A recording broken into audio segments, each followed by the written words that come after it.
If we can awaken enough people over the next 2 years, there may be an opportunity for a course correction before it's too late.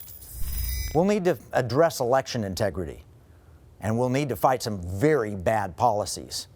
We're fortunate that the progressives do not have exclusive control of either the House or the Senate. Yes, I understand that the rhinos are a problem, but Democrats have a very slim majority in both sides of the houses of Congress. And we can make our voices heard to minimize the damage. We'll have to act swiftly because the progressive agenda is pushing hard in the opening weeks of the Biden term. I know it's an uphill battle. I get that. But America and liberty are worth fighting for. And yes, I know there's a plan to crack down on any opposition, to demonize Republicans and any alternatives. We can hope that the Supreme Court will defend the Constitution. I know you're skeptical, and with good reason, but we can hope and work to make it happen. The key issue is we still need to fight. One way to fight is by weaponizing your money. We talk a lot about this in the economic war room, but now is the time for the rubber to meet the road. You need to make certain that your money is being used for your future and your values. There are 3 things you can do with your money. You can spend it, you can give it, or you can save or invest it. Most people have a grasp on giving their money. They give to their church or charities that line up with what they believe in. That's important. But how many people make their spending line up with their values? I can tell you that corporations are making political decisions now more than ever before. Just look at Twitter, Facebook, and Amazon and what they've done in relation to the election. Even before the election, Twitter banned the New York Post for daring to suggest that Hunter Biden was corrupt.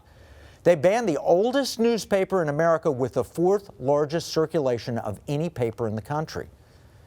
It's gone far beyond Silicon Valley, however.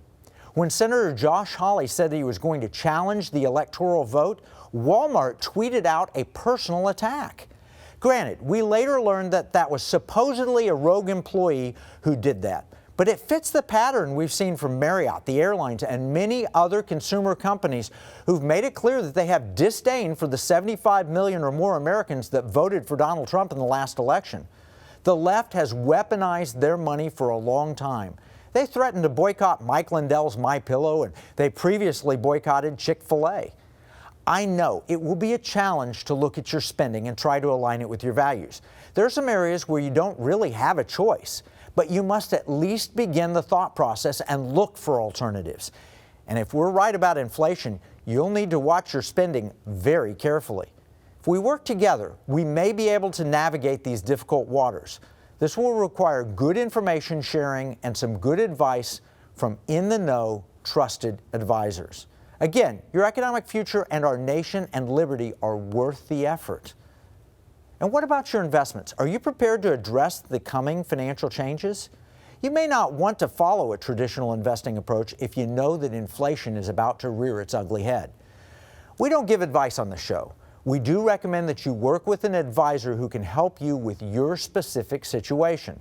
But I can share from history and basic economics that a period with higher inflation creates a very different investment climate than the one that we've experienced the past few years.